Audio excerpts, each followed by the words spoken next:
com a nossa entrevistada de hoje, Mayra Frois, em véspera do Dia dos Namorados, cujo tema é Anatomia das Paixões. Então, boa noite, professora Mayra Frois. Conte um pouco para nós esse Anatomia das Paixões, como se deu esse projeto? O projeto Anatomia das Paixões é uma proposta de imergir a ciência dentro de um contexto de arte, estudar o impacto dessa imersão do objeto de interesse científico na arte sobre a apreciação e a criação de ciência. Então a ideia é transformar a ciência em algo que evoque no sujeito observador da ciência, seja ele um estudante de ciência, seja ele um criador dentro da ciência, ou esteja ele no nível que estiver, provocar uma leitura multimodal. O que é essa leitura multimodal? Uma leitura que vá além do nível da lógica, conforme nós conhecemos, a lógica, que eu diria, mais clara, a lógica pura, a lógica primária, e que permita ao sujeito observador e ao sujeito que deseja criar em cima do objeto de interesse científico desejam fazer uma contribuição para a ciência, uma leitura que também carregue valores estéticos e valores emocionais. Essa é uma proposta que tenta resgatar no sujeito observador do objeto científico uma visão que condiga com a natureza humana, com a maneira como nós enxergamos o mundo de um modo geral. É uma proposta de resgatar essa visão numa contracorrente à amputação desses outros aspectos da nossa percepção do mundo, quer dizer, a valorização estética, a valorização emocional afetiva, geralmente ficam de lado numa escola científica. A ideia é que a gente possa trazer isso de volta, sem romper com o método científico, sem romper com os nossos paradigmas de validação do conhecimento científico, que a gente possa agregar valor durante a apreciação e durante a criação da ciência lá própria. Então, essa, digamos, seria o conceito, assim, em termos mais abrangentes, o conceito e a aposta que nós fazemos no âmbito do projeto Anatomia das Paixões. Você disse que trazer a existência, no caso, como se dá isso? Trazer a arte para a ciência. Trazer a arte para a ciência, isso parece um pouco mágico. A gente vem tentando colocar esses dois universos desde os tempos, que eu diria, coincidentes ou não com a Revolução Industrial. A gente tem colocado esses dois universos à parte, e a ideia aqui é que a gente possa, no âmbito do projeto, encharcar de arte um objeto de interesse científico, e nós resolvemos começar por um objeto de interesse científico no concreto. Então, a forma em ciência, e sobretudo a forma humana, ela pode ser estudada dentro de um nível concreto através das peças anatômicas, através do corpo que nós deixamos inexoravelmente. E que tal nós elegermos no olhar do observador um prazer da observação estética? Que tal nós pontuarmos, nós sublinharmos nessas peças anatômicas os elementos de potencial de beleza, para que essas peças anatômicas possam passar também para o observador um relato estético, um relato de natureza artística. Então foi essa a aposta que nós fizemos ao trazer arte para a ciência, de que nós poderíamos tornar as peças anatômicas humanas peças de elevação e de enlevo artístico. eu queria deixar claro que isso é um modelo no qual nós estamos nos apoiando para testar a hipótese de que o objeto científico, ao ser impregnado com arte, possa abrir canais de apreciação intelectual, de apreciação lógica, que antes poderiam ficar inibidos, poderiam ficar escondidos pela dureza com que nós revestimos os nossos objetos de interesse científico na prática tradicional da ciência. No caso, como você fez para fazer essa transição? E o que seus colegas acharam quando você começou a trabalhar arte com a ciência? Tá. A transição, ela foi feita, são duas grandes perguntas. A transição foi trazendo o artista para o âmbito do universo científico. Quer dizer, não há como, é muito boa essa pergunta, porque hoje em dia nós não podemos mais conceber um Da Vinci. Um Da Vinci foi possível no passado, quando o conhecimento era, sem querer desmerecer Da Vinci, eu acho que ele era uma exceção no passado dele. Mas hoje em dia essa exceção seria ainda mais exceção, porque nós temos um crescimento de lá para cá do conhecimento científico absolutamente assintótico e nós não temos mais como, de forma exequível, associar no mesmo homem, no mesmo indivíduo, a maestria, o expertise, o virtuosismo científico e essas qualidades dentro do âmbito da arte. Então é necessário, hoje, na contemporaneidade, nós sabemos que o conhecimento se tornou vastíssimo, conhecimento como criação humana, e não há outra maneira de se lidar com uma abordagem multidisciplinar senão identificando objetos comuns ou apresentando objetos comuns de interesse do conhecimento e juntando os especialistas nas suas diversas áreas de expressão e de problematização intelectual em torno desse objeto de relevância para o conhecimento. Então, eu não tive outra alternativa, e o grupo agora, como grupo, não trabalha de outra forma, senão nos associando, na verdade, o projeto Anatomia das Paixões, não é o projeto da Mayra. Eu estou basicamente tentando coordenar essa associação de saberes na forma da associação de especialistas em torno de objetos de interesse comum da ciência. No caso, ele teve início em 2007, como foi o início? Como inspiração foi no início do ano de 2007, tem muita história para contar em cima disso, mas assim, com o carimbo de uma agência de fomento, foi em fim de 2007, com a outorga do auxílio à pesquisa pela FAPER, que tem sido a nossa grande patrocinadora. Então, eu diria que o projeto é um recém-nato, seja uma data ou outra, de qualquer maneira, 2007 foi ontem. Isso, em termos de um projeto científico, é nada. Então, nós estamos falando de um bebezinho em termos de propostas de pesquisa, de problematização multidisciplinar. Sim, somos um programa que é um programa de Ciências, Cultura e Tecnologia.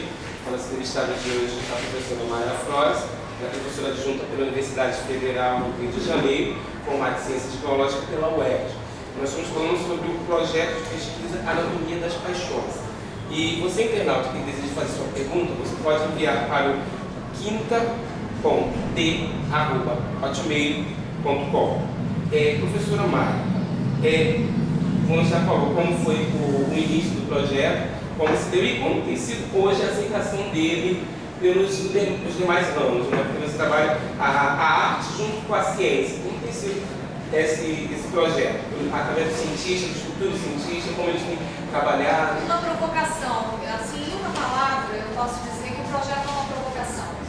E como qualquer provocação, ela já é prazerosa no sentido de se ver a resposta em função de algo que está sendo percebido. Então, é um projeto que está sendo percebido, é um projeto que provoca positivamente, que provoca eventualmente positivamente e negativamente.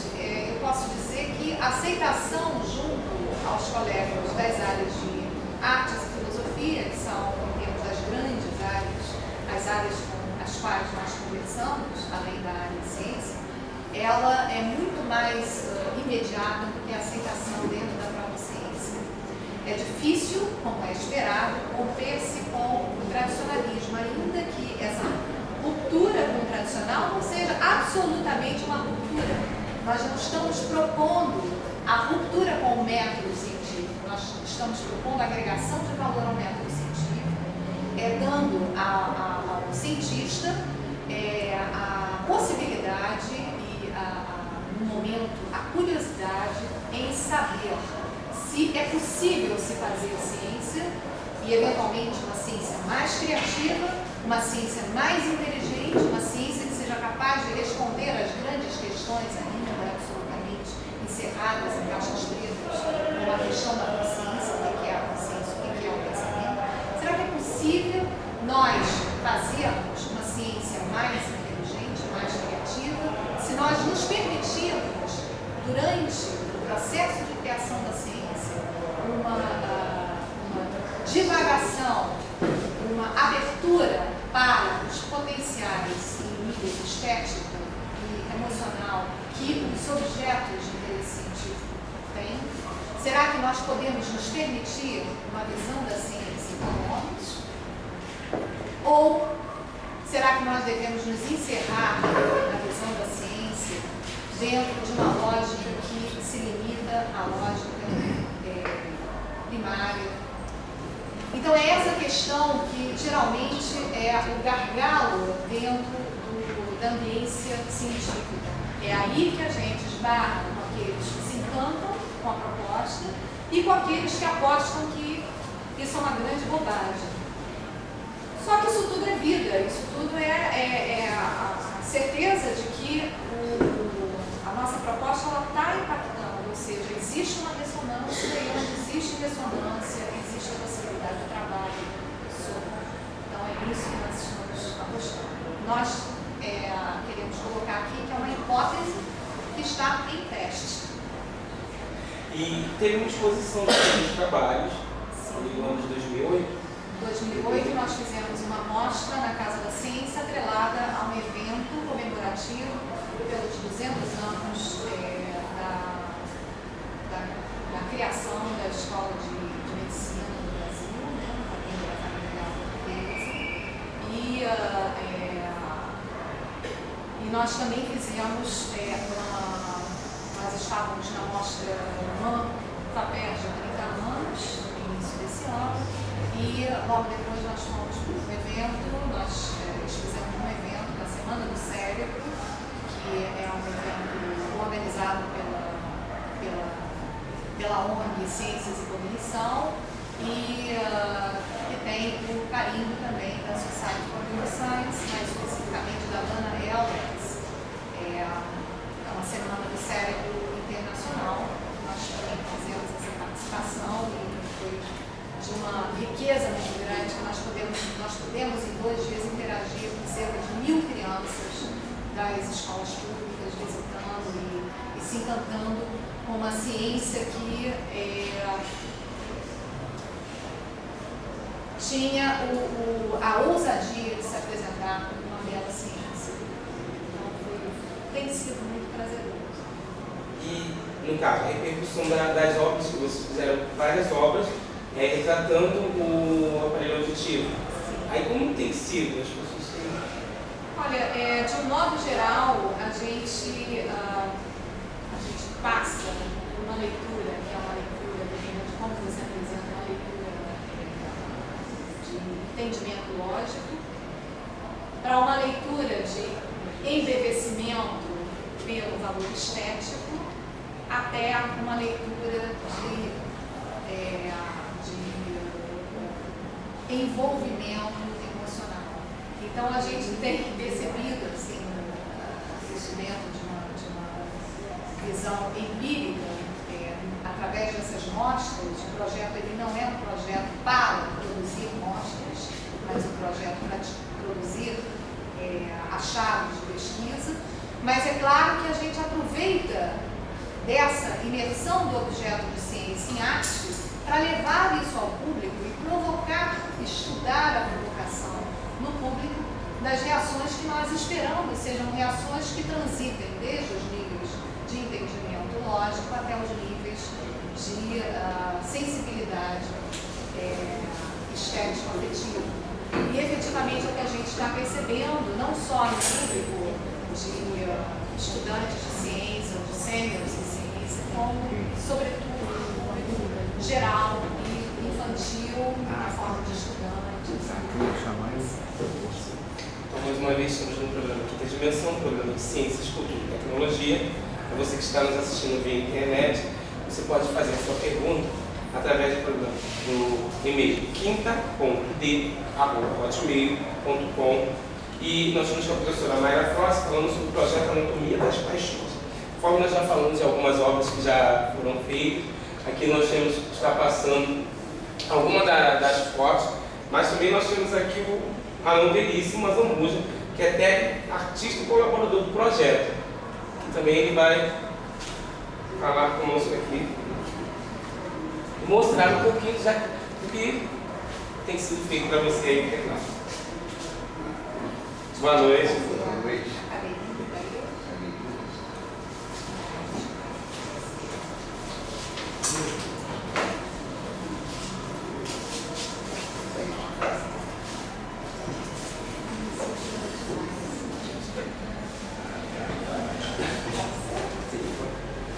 Boa noite. Boa noite. A gente está aqui também para falar um pouquinho do como tem sido o projeto, mostrar para você, internauta, o que tem acontecido, né? Nesse ramo de anatomia das paixões, essa mistura da arte com a ciência. Na visão de um tecno-artista, né? Na visão de um tecno-artista. Boa noite. Bom, e aí? O que você Você trouxe aí para mostrar? Eu trouxe o RIT. É uma tecnoarte constituída de um hemicrânio, de verdade, né? Montado numa silhueta do Hitchcock, grande mestre do cinema. Não ia dizer sinistro, né? Porque suspense as pessoas não conhecem, né? Mas um grande mestre, especialmente de efeitos especiais, né? Que valorizou muito a música. E isso começou quando a professora Mayra convidou nós, artistas, para escolhermos ossos temporais que levou no glossário, lá no fundão, e cada um escolheu o seu osso, uma peça anatômica, assim, né? E eu escolhi exatamente esse hemicrânio. Não tem osso temporal. Foi assim, um pouco de inexperiência com o assunto. Mas foi o que possibilitou representar o sistema auditivo assim, em 3 níveis. Isso aqui é uma cápsula de transmissora de telefone comum, né, que representa a orelha, a parte da orelha. Hoje em dia é tudo, não é só o pavilhão, né, que transforma vibrações mecânicas que chegam de fora em impulsos elétricos. É exatamente o que o microfone faz. Esse microfone faz, qualquer microfone faz. Mas quem realmente dá significado ao som, quer dizer, quem cria o som, não é a orelha, é o cérebro. Então, coloquei esse alto-falantezinho aqui, ele é um componente que difunde som, né, para representar a difusão do som, que é o cérebro inteiro. Várias, a professora Mayra que explica melhor isso. Né? Enfim, várias partes do cérebro são acionadas, né, para dar significado. E uma parte especial, não sei se é bem temporal, ainda no temporal, que cuida de atribuir, de reconhecer, de atribuir emoção. Não é no lobo temporal, em outras áreas do corpo,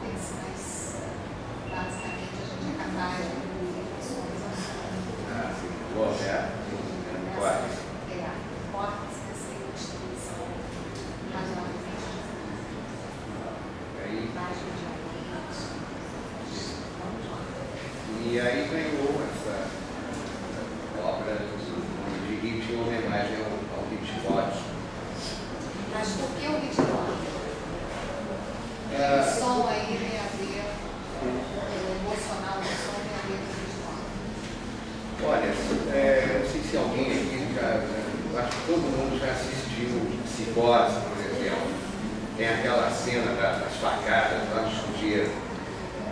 Se você tirar a música, aquele perde toda a graça. Então, o ineditismo do Hitchcock foi ele valorizar muito a importância do som. Eu não me lembro, Bernstein, não me lembro o nome do diretor musical. Herman, né, que era um músico assim, de primeira linha, que entendeu muito essa ideia do Hitchcock de valorizar mesmo a música, que é fundamental para poder conseguir aquela mobilização assim, sensorial, emocional, né, absoluta, que faz a gente ficar arrepiado no Hitchcock.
Nossos canais de percepção, que insisto, multimodais, porque são canais de percepção de lógica, mas também de valores estéticos e de valores emocionais. Na verdade, nós fazemos um todo ao criarmos as nossas figuras perceptuais de consciência.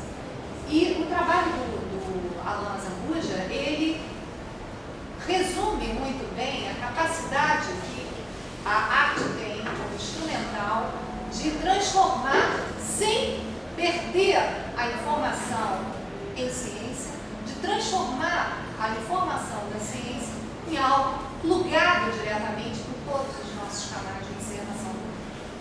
Nós não perdemos ciência, mas ganhamos em capacidade de entendimento da ciência.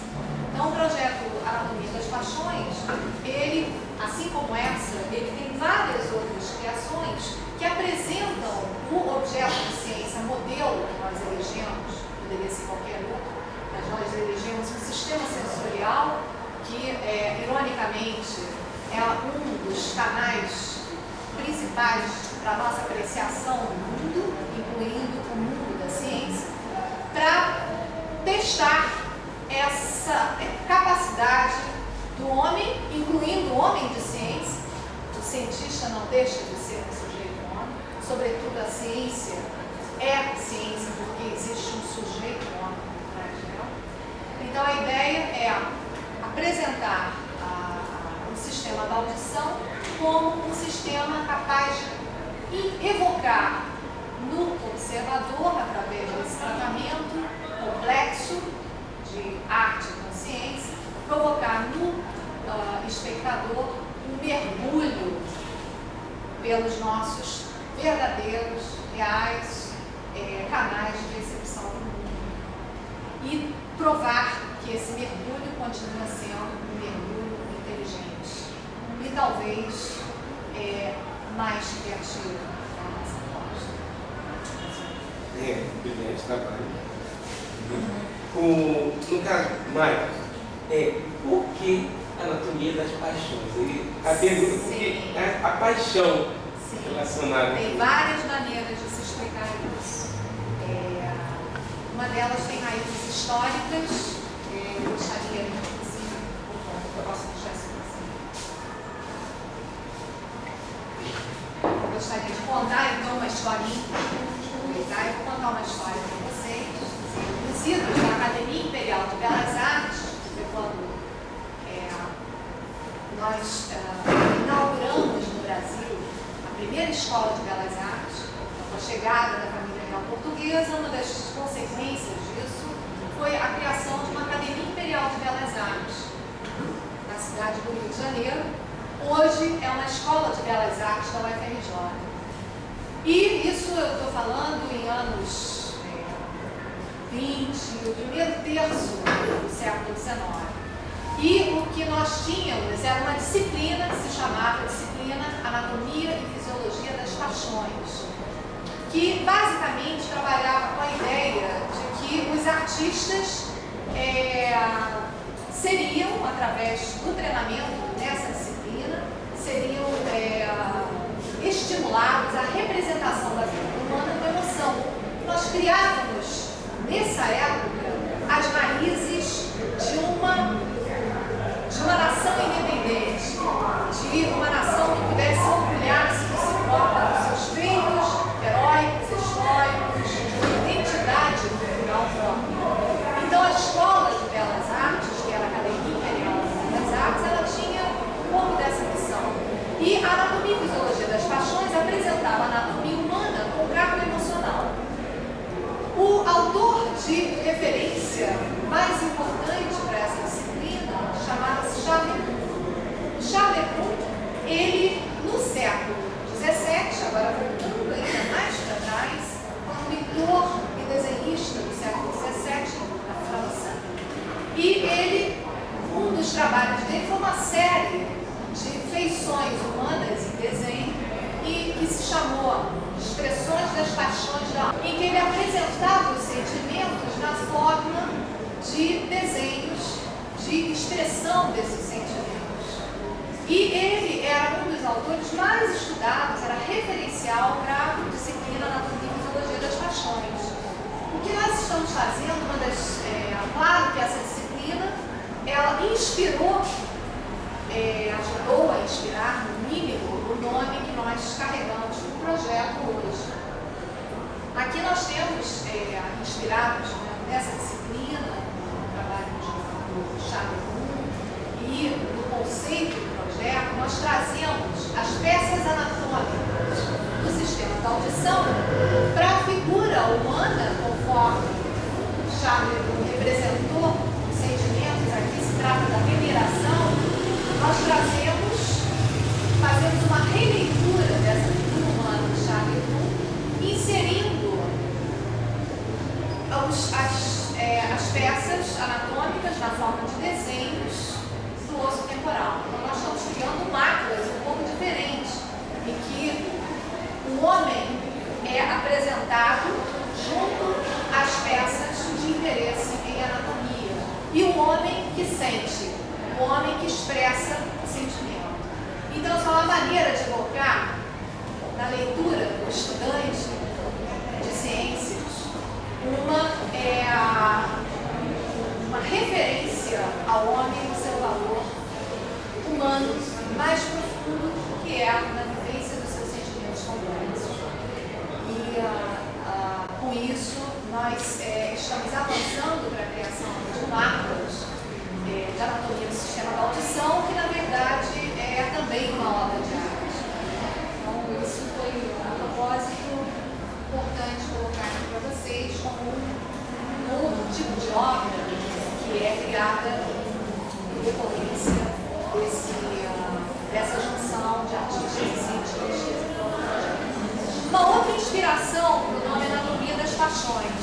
Na verdade, parece bastante conveniente a ideia de que a ciência, como qualquer outra criação humana, ela é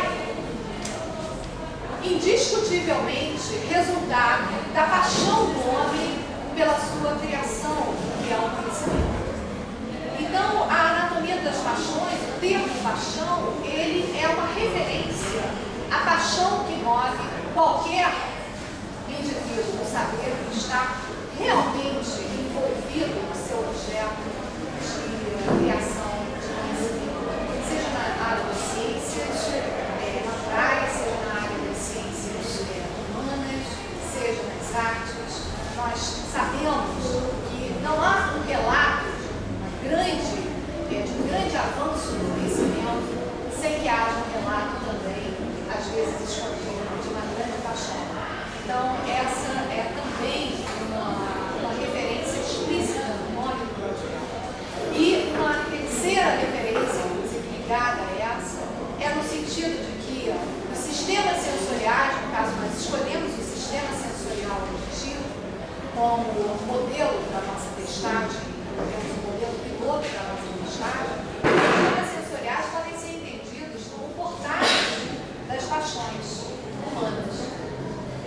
Na verdade, nós carregamos um mundo que eventualmente pode ser apaixonante. Então, os sistemas sensoriais, de modo geral, nossos canais de percepção, também são os nossos canais para paixão. Então, justifica-se esse tripé. Estamos no quinta dimensão, programa de Ciências e Tecnologia. Você, internauta, quiser fazer sua pergunta, você pode mandar um e-mail para quinta.t@hotmail.com. E a nossa convidada de hoje é a professora Mayra Frois, professora adjunta pela Universidade Federal do Rio de Janeiro, formada em Ciências Biológicas pela UERJ. Professora Mayra, assim, a senhora fala um pouco mais como a senhora, professora da biologia, você conseguiu chegar a esse ponto. Como foi a receptividade? Da forma que falar um pouco mais de como da biologia você conseguiu chegar e fazer essa função. Eu sou, como a maior parte dos meus colegas, eu venho de uma escola acadêmica normal, tradicionalista. Eu sou uma cientista da redução, sou uma cientista dos micro-universos, trabalho com comunicação intercelular, sistema nervoso. A minha formação é dentro da área de biofísica celular. Quer dizer, eu tenho toda uma história pregressa que me estimulou muito em ciência e, sem dúvida, me fez chegar até aqui. Mas eu posso dizer que o clique foi um insight, foi um contato com um objeto que é estranho, de certa maneira, à minha prática de laboratório. Eu não trabalho com anatomia, nos projetos de pesquisa de bancada, mas que surgiu da minha prática com a graduação. Então, posso dizer que a graduação me trouxe a oportunidade de chegar ao insight que eu tive de que talvez fosse possível e vantajoso agregar o valor de arte, o valor de afeto à ciência.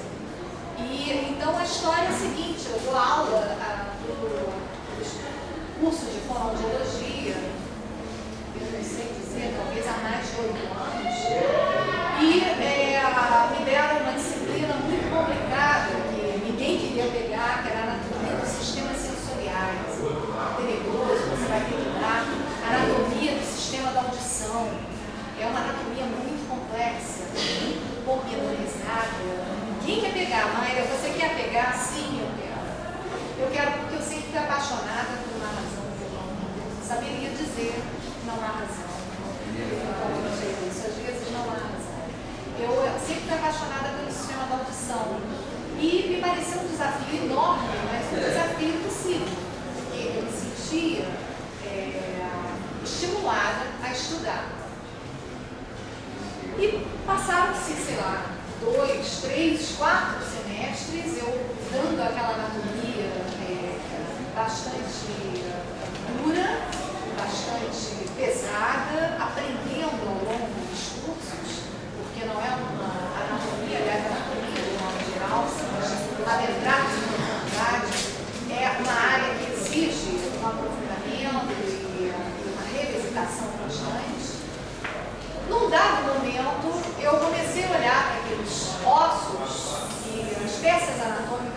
geral, podem ser repulsivas, e são repulsivas, em grande parte, na ambiência de um anatômico.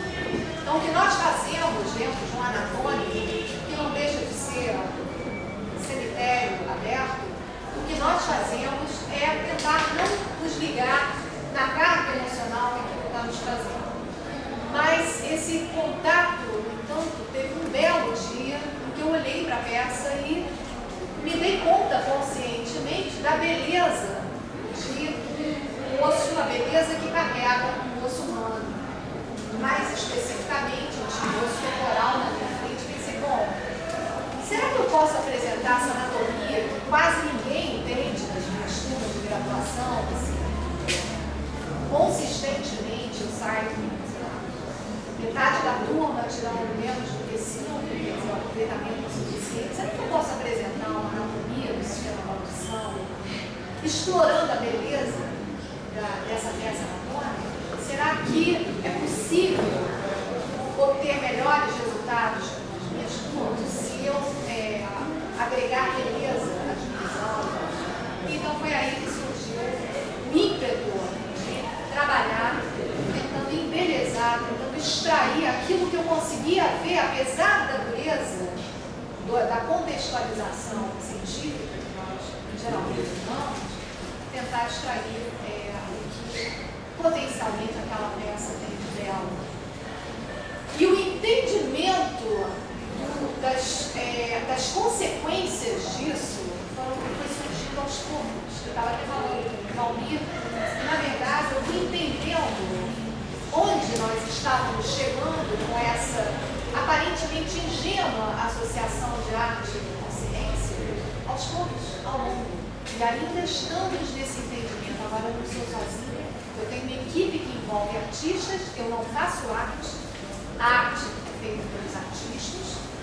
Eu tenho uma equipe que agora começa a agregar cientistas, outros de outras áreas, como ciência da computação, como também filósofos, artistas tanto da área de música quanto da área de escultura, desenho, artistas contemporâneos. E, basicamente, é nesse universo de complexidades intelectuais focadas dentro de um fator agregador, que é o conhecimento, o objeto de conhecimento eleito, que a gente vai tentando entender quais as consequências sobre a ciência, no meu caso, no caso dos artistas, sobre a arte, o impacto dessa visão. Só passando umas imagens importantes, você poderia comentar um pouco para nós essas imagens? Vocês estão vendo aí, é uma passagem de fotografias anatomo-artísticas, um técnico que nós desenvolvemos para o grupo Anatomia das Paixões, né? E nós, agora por acaso, a sequência foi interrompida, mas o que nós temos são peças do nosso acervo, osso temporal, com diversos tipos de dissecção do osso, algumas estão trocadas, e que nós fazemos um trabalho de iluminação, de forma que a iluminação revele explore não somente os acidentes anatômicos dessas peças, como também a beleza dessas peças. Então, as peças são encharcadas de beleza e contêm a informação anatômica científica de forma muito mais expressiva, graças aos efeitos de iluminação que nós desenvolvemos, a gente desenvolveu uma transiluminação no grupo. Então, vocês estão vendo muitas vezes a mesma peça sob diferentes combinações de luzes e parece que o material se reproduz. Então, aqui nós temos, ao longo desse slideshow, nós temos talvez umas 4 peças, não mais do que isso. No entanto, parece que nós estamos vendo muito mais peças, porque cada uma carrega, ela direciona o olhar para informações de detalhamento anatômico, nós chamamos de acidentes anatômicos diferentes, graças aos efeitos de luz que nós desenvolvemos, sobretudo com transiluminação, mas também muitas delas combinando a transiluminação com a iluminação direta. Transiluminação, eu querendo dizer, a iluminação traz das estruturas, das faces das peças anatômicas que nós estamos fotografando. Então, esse é um acervo, apesar da simplicidade técnica da proposta, é um acervo, um tipo de proposta de apresentação da peça anatômica que não existe nos livros de anatomia, que são frequentados pelos estudantes e pelos pesquisadores na área de ciências da forma. Então, essa é uma das contribuições que esperamos poder dar a este projeto. Sim, já temos aqui uma pergunta, professora Maia. No caso de uma pessoa portadora de necessidade auditiva, como é que ficam as percepções desse sujeito dentro desse tempo? Olha, nós não temos ainda, nós temos a pretensão de trabalhar através dos deficientes auditivos. Isso é um desejo do projeto já, diria, de uns 2 anos para cá. Nós estamos tentando encontrar o grupo certo para isso. Inclusive, o Instituto de Surdos, a gente está agendando uma proposta. Não sei ainda como trabalhar com surdos, mas eu sei que certamente a leitura do deficiente auditivo sobre as formas apresentadas é uma leitura que se espera seja uma leitura reflexiva, como é para todos nós, mas de grande impacto emocional. Por uma questão de reverberação com as próprias necessidades, poder olhar para o sistema que, de certa maneira, possa causar algum tipo de sofrimento, como um sistema belíssimo, capaz de ser reconfigurado, reconceitualizado dentro de sensibilidade e beleza. Eu acredito que vai ser muito enriquecedora essa experiência. Sim. Mas como você acha que a sua experiência pode ajudar professores do primeiro e segundo segmento? Eu acredito que em qualquer nível, a nossa experiência junto ao público através dessas mostras, ela evidenciou que em qualquer nível existe um potencial de amplificação da capacidade do sujeito de entender a ciência, se nós emergirmos essa ciência, por mais complexa que ela seja, dentro de uma linguagem metafórica e estética que a arte é capaz de dar. Então, eu imagino que dentro de um sistema sistemático de testagem, de experimentação, em qualquer segmento, seja no primeiro, no segundo segmento, seja na universidade, ou dentro de um laboratório de pesquisa, o entendimento que é cabível para cada segmento do material científico vai ser bastante catalisado, será catalisado pela arte. No caso, já teve uma exposição e foram, como já comentou, 1.000 crianças que devem ter acesso. Como foi? Nós montamos a mostra, deixa eu contar um pouquinho sobre a mostra, né? Nós fazemos uma cenografia dentro de uma sala escura que tinha o formato de uma espiral. E nós sabemos que a cóclea, que é o labirinto da audição, ela é uma estrutura espiralada. Então nós nos aproveitamos disso para montar as estruturas que nós chamamos de mestres temporais dentro dessa cóclea. Cada mestre é uma estrutura em arame, um arame delimitado com luz fluorescente, e os mestres recebem essas estruturas humana, de tamanho natural, recebem as peças anatômicas do sistema da audição, de forma que cada peça, cada conjunto de peças que vá no músico, conte uma parte da história do processamento anatômico e funcional do estímulo sonoro. Então nós montamos isso dentro desse ambiente cenográfico e ao final nós temos uma forte escultura, um osso temporal gigante, estrutural, que recebia essas fotos dos ossos temporais por data show, projetadas nessas esculturas tridimensionais, que são as esculturas, e aí tridimensionalizava a imagem, que é bidimensional. As crianças queriam tocar, as crianças fotografavam, elas gritavam, quer dizer, a reação e mostravam o entendimento daquilo que estava sendo verbalizado, quando se pedir para elas completarem, para elas concluírem sobre, mostrar que entendimento muito além daquilo que a gente poderia esperar. Então, a nossa experiência foi, assim, muito emocionante. Eu acho que nós, de alguma maneira, nós mostramos uma ciência surpreendente para aquelas crianças. Eu espero que vejam com elas essa ideia, essa recordação de bela e sensível ciência para sempre. Nós temos também um som que foi feito. Pode falar um pouco desse?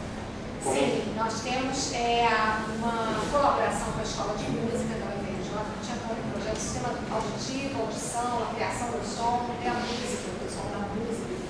E o que nós fizemos recentemente, através do trabalho do Mário Travassos, é a metaforização da criação do som através de uma paisagem musical.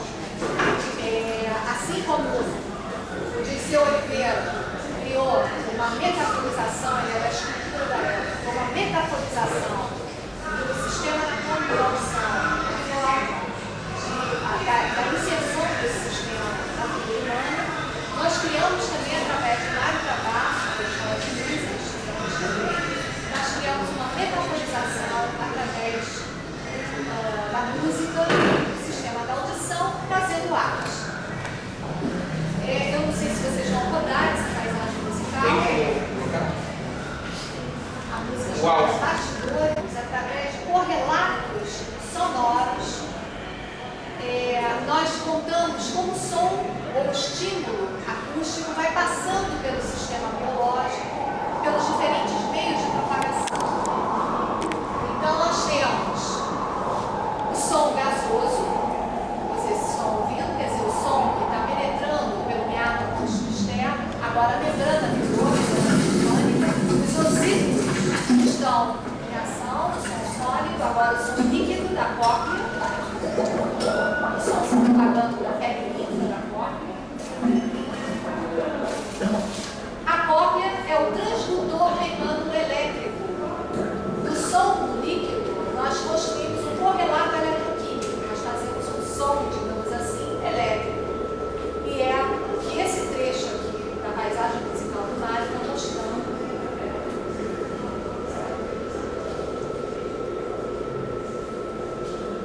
Então, nós adentramos com o estímulo sonoro na forma de corrente eletroquímica para o sistema nervoso central e vamos chegar a uma área que é a córtex auditivo primário, que o som é confuso, ele não tem significado ainda, ele só existe como sensação sonora. Então, onde nós criamos a sensação sonora, barulho, osmose, algo que nós não conseguimos entender o que é. Nós então partimos para o processamento desse som, no sentido de extrair padrões, extrair códigos desse som. E um dos padrões que nós podemos extrair da sensação sonora é o reconhecimento rítmico da harmonia, da melodia presente na música. Então, finalmente, nós chegamos à música.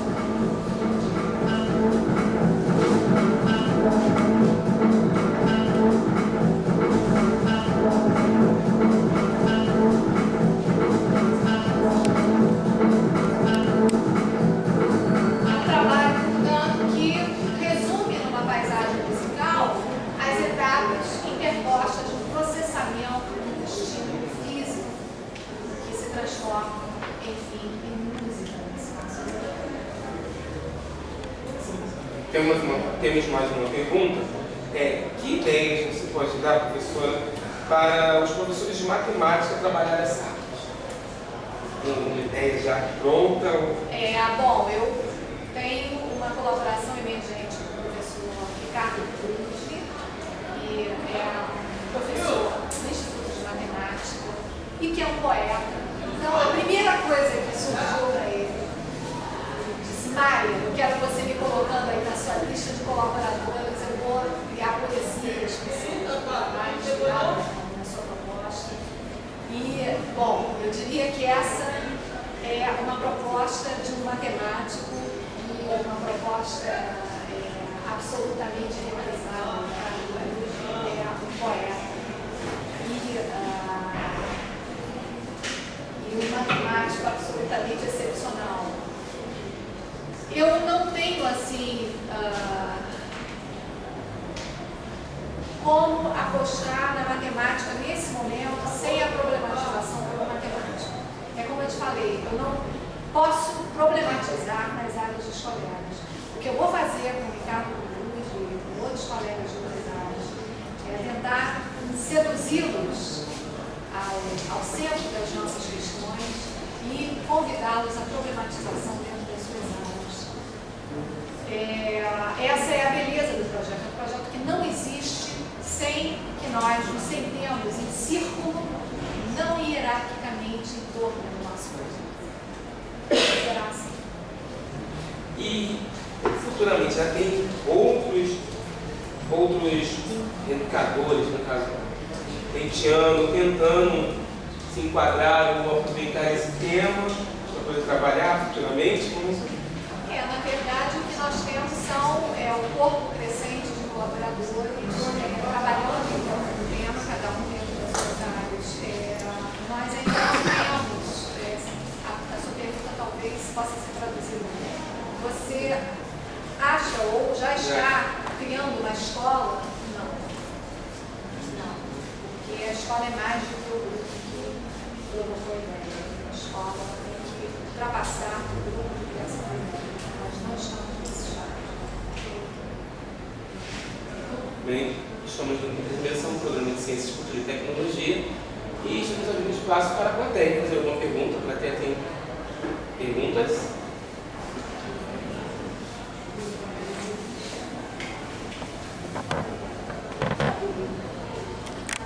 Alguém tem alguma pergunta? Dos pedagogos? Matemáticos?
tem de mostrar que nós podemos nos permitir essas vivências,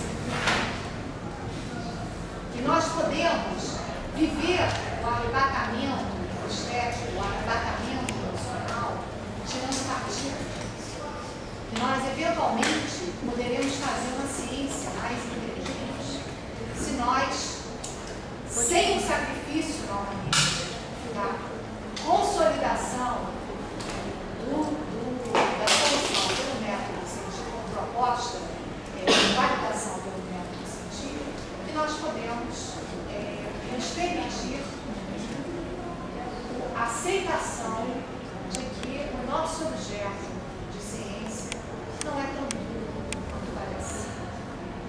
Então, basicamente, o que nós fazemos dentro do projeto é provocar um ganho de função para que isso se torne muito evidente, para que a gente se dê conta de fato, eu estou percebendo na minha ciência mais do que o que eu penso que estou vendo. Isso é um insight que eu tive quando eu olhei diante dos meus ossos. Claro que eu já os achava lindos há muito tempo, mas eu não tinha trazido isso para mim, meu conceito, para o meu nível de elucubração nacional. De repente se tornou evidente o meu nacional. Obrigado. Mais alguma pergunta? Bem, estamos chegando ao final de mais uma Dupla Dimensão. Hoje com a nossa convidada, a professora Mayra Frois, professora adjunta pela Universidade Federal do Rio de Janeiro, com mais de Ciência Biológica, onde ela falou um pouco mais sobre o projeto Anatomia das Paixões. Professora Mayra, um abre espaço agora para a senhora poder deixar um recado para todos os futuros universidades, futuros pesquisadores também, e fica aberto esse espaço. Meu recado é do professor Henrique Ferreira, demais colegas e colaboradores apaixonados, muito pela oportunidade de trazer aqui o grupo Anatomia dos Paixões. Segundo recado, façam ciência com sensibilidade.